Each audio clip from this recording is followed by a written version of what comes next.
My name is Jane Vital. I am a psychologist. And so basically, what I do most of the time is psychotherapy. I happen to be visiting rehab centers. I support rehab centers. And there's an area that I've seen that is quite challenging to many people in the rehab centers. And this is the topic I would want us to discuss today. This topic is on resilience. It's called resilience. Resilience, if you think about it, it may sound like it is quite easy, since resilience is all about bouncing back. But resilience varies from one person. The ability to go through situation and bounce back, it varies from one person to the other.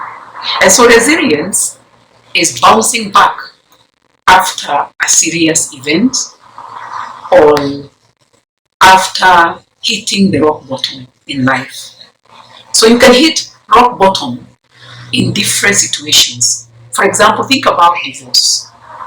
You were in this very promising marriage. You were very happy.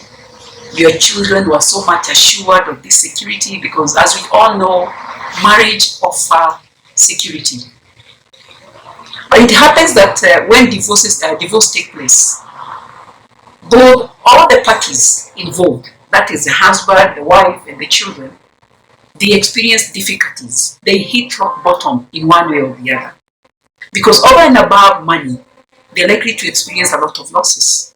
And so these losses are the things that will take people rock bottom. So no matter the situation, once you hit the rock bottom, coming back can be challenging for many people. But the ability to come up is a key issue.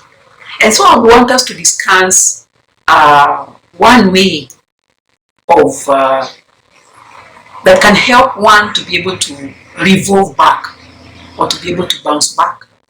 And basically is we call it facing down reality.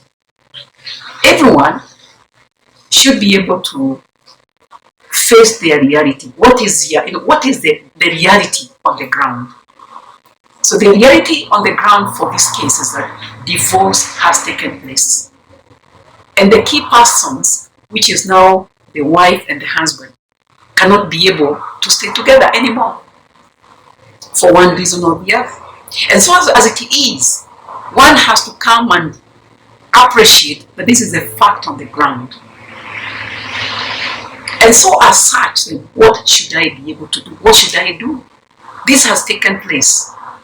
What should I do? So as a husband, they should be able to look at the kind of losses that they're likely to experience. Of course, it's a shock. It can be a shock to the party that was not prepared for such. It can be, you look at the loss even of finances, and you start wondering, how will I bounce back? What will I do without the kind of support that I was getting from this other person? Again, if it is maybe like the husband, they're also getting some support. We cannot underestimate that no one was getting support from either party. But now the key losers here are the children, because they're not given a chance to say whether this should take place or not. And so what happens is that once somebody has checked through the reality, they have to look for a way of revolving or a way of bouncing back.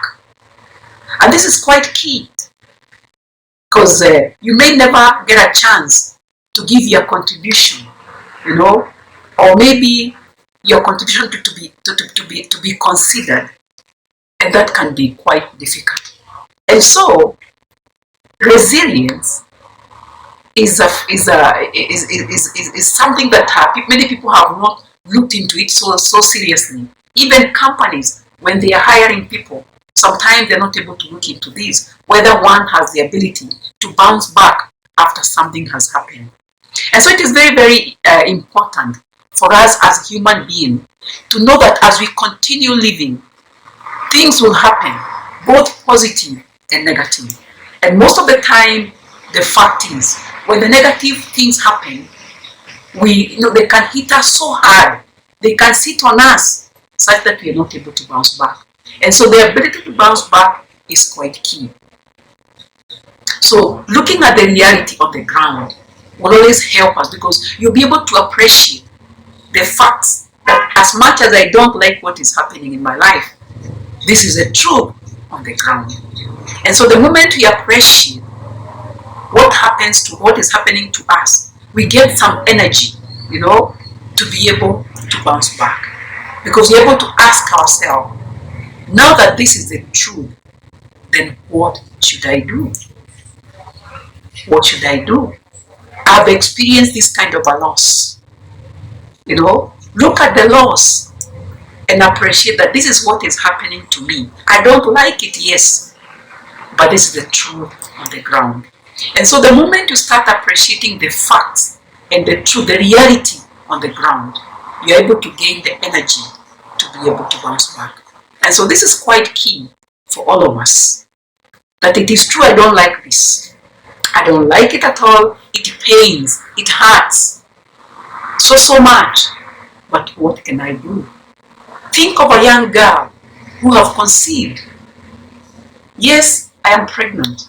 Or yes, I've given birth to this baby and the father has not taken me in. So now, the fact on the ground is that I have the baby and the father has taken off. Then how should I handle this particular issue? So you can only be able to gain energy when you don't keep on giving yourself fake hope. Because when you keep on giving yourself fake hope, you'll forever keep looking over the window, expecting that something positive, or maybe the guy may show up one of these fine days. But the moment you appreciate or you accept the fact that yes, it is painful, yes, I feel cheated, but this is a truth on the ground. So it is very, very important for us as a society, for us as individuals, for us as a company, to look at our situation and appreciate what is happening to us, so that at least we are able to come up with a list of things that can rescue us from our happening or from our current situation. And so now for today, I would want us to consider that reality, looking at the reality, facing the reality, as much as it may be so painful, as much as we don't like it, and then now from there, we can be able to see the way forward. So for today, I would want us to end there. So we shall have our second part, we shall be discussing on the way forward. After we have looked at our reality, after we have appreciated this is the reality, then we need to see what this may mean to us. Does it mean that it is the end of the road for me? Does it mean that things will never change, the situation will never change? That is what we shall be looking in our second part. So thank you so much. Keep connected. Thank you.